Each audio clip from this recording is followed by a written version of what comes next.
y'all. It is me, Azalea. You're watching my YouTube channel, WayCrunchy. You know, just mom life, living, creating, trying to have some fun, be at peace. Anyway, so I've been telling y'all about my hair loss and regrowth story. So, totally normal, average thing. Had baby, my hair got big and long and bushy and beautiful when I was pregnant.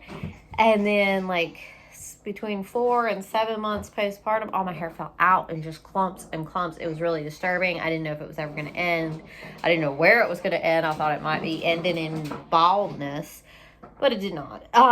It stopped. I am losing just like normal shed now, normal shedding. That's so nice. Now, I was glad to get to that point.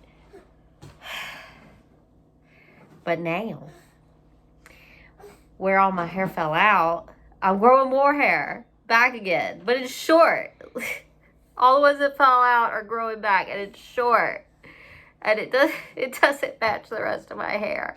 And so, like, if I part my hair down the middle, I've got like little short hairs sticking up.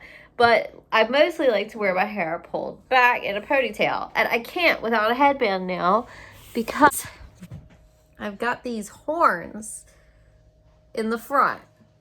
Horn number 1, horn number 2. And it makes me so self-conscious.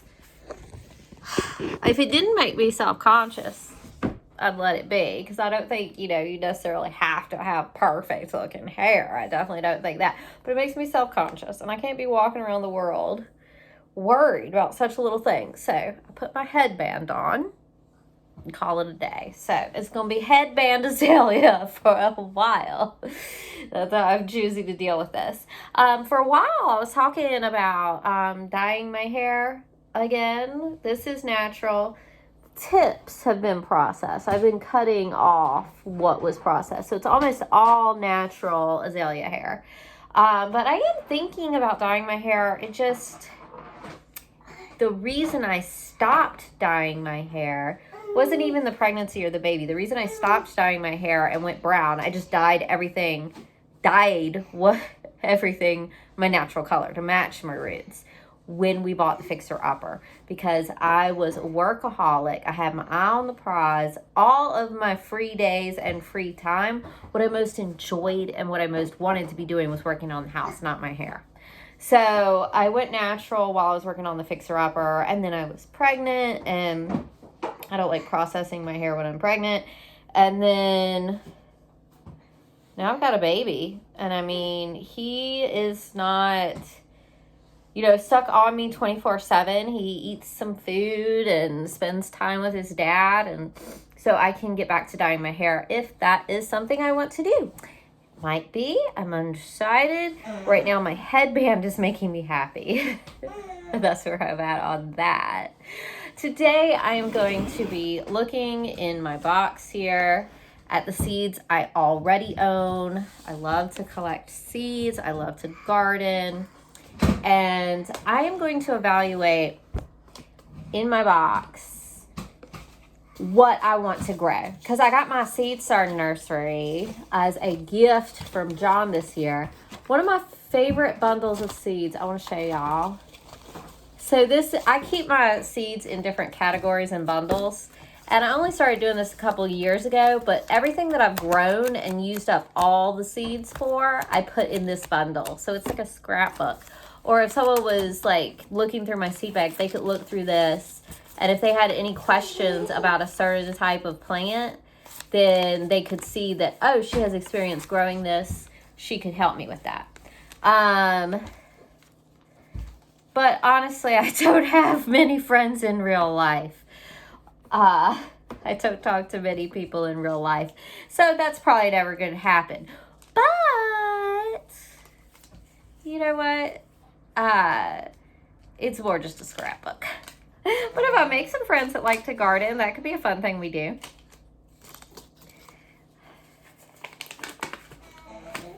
So, after I go through my box and see what I'm going to plant out of the seeds I currently own, then I will finalize my order from the seed catalog and see what I'm going to order this year. And I also want to make a goal. Sometimes I get into this place with my garden and seed starting. I get a fever comes over me and I start so many seeds and so many plants. And then I'm like struggling to like tuck them in different places in the yard. And John does it too. He tries to come in my territory to plant his extra plants. And he's like, why don't you just throw them on the ground? And you know, I'll tell you why. And this is something I'm going to be good about this year is I'm going to be very purposeful with what I plant and where. And I'm not going to crowd anything. I'm not going to be dividing my nutrients into overcrowded plants. I am planting for individual plants to thrive out of control. I want big, healthy, beautiful. The air's flowing around them. They're sucking up as many nutrients as they can possibly get from the soil. I'm going to be very purposeful with my plants this year. Instead of just starting as many as I can and growing as many as I can, I'm going to be like meticulous about a little less plants. Very excited. Okay, so I keep my seeds in rubber band bundles in a box. And each bundle is a different category. So what I've got, let's look at my squash seeds. Early summer crookneck.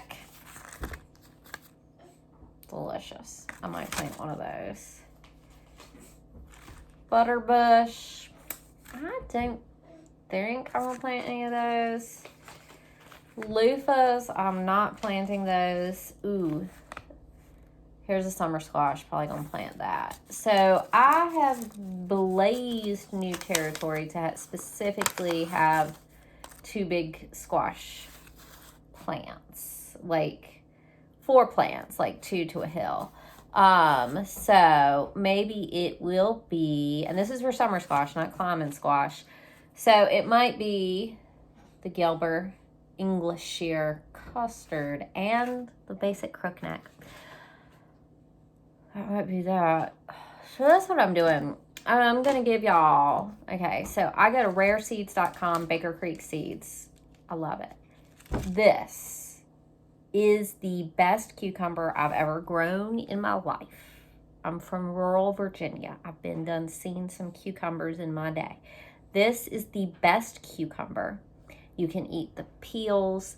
It's beautiful. They grow big. But let me also tell you this. Disease and pest resistant.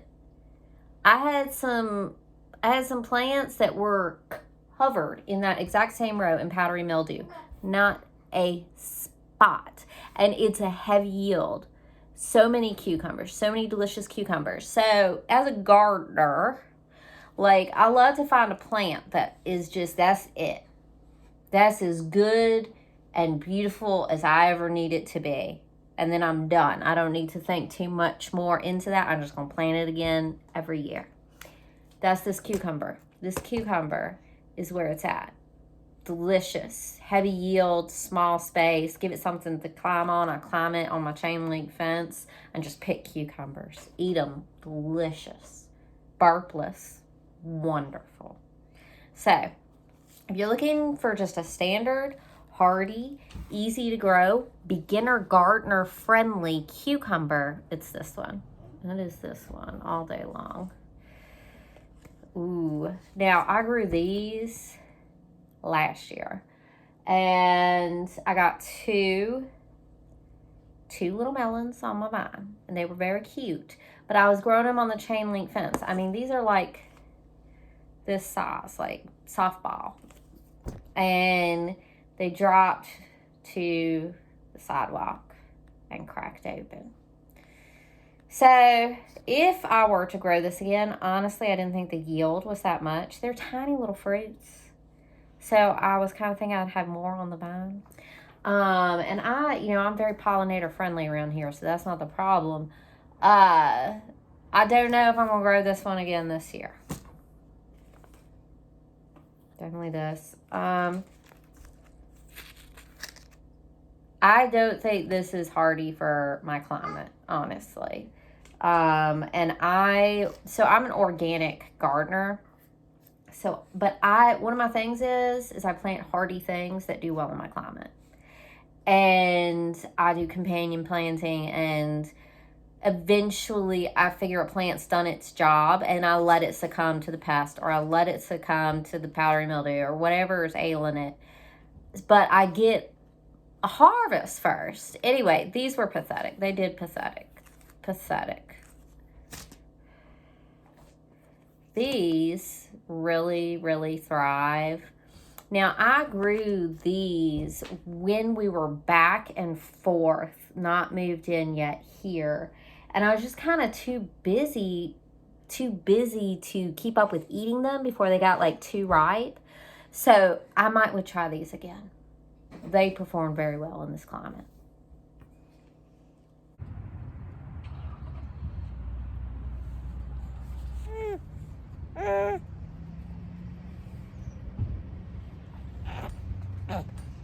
What are we getting at Lowe's today, baby? Seed starting mix, God and soul.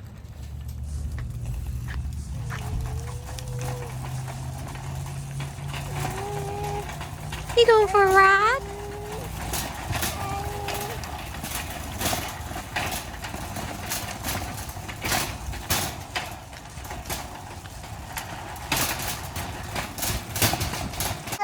Well, it's Saturday, and John and I have been working hard clearing out in the backyard, especially around the chicken coop, future chicken coop. We're turning that fallen down shed into a chicken coop. I'm going to get my birds this year. If you've been watching the channel for many, many, many years, you know what this means to me. I'm a chicken lady. I'm a bird lover. Anyway, it's dinner time. We're going to have turkey kielbasa, bell peppers, onions, and I've got little potatoes roasting in the oven.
Y'all, I'll take the little roasted potatoes, put them in the pan, keep stirring, and then I'm going to add like a small amount of rice in there too, and like red pepper flakes, garlic, all that. It's good.